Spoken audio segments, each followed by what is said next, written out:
Papa, how do they know the work is really finished? That's a very important question.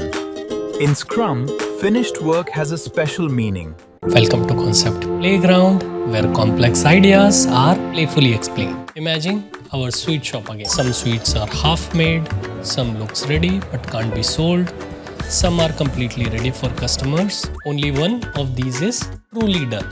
In Scrum, the work that is truly finished is called an increment. An increment refers to the product which is complete, usable, and can be provided to the customers. It does not include the half-done items. It does not include any almost ready items. An increment must work properly. It meets the quality standard. It is something which customers can actually use.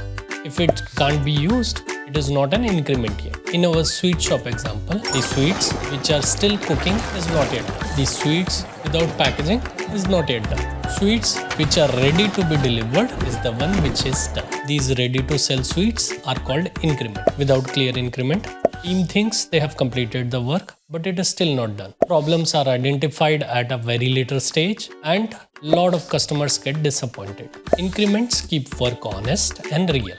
So remember this, guys. An increment means the work that is complete, usable, and ready for the customers. If this explanation helped you, like this video, subscribe to my channel, and put it on a comment. What do you want to learn next? So done means ready for people, not just finished work? Exactly.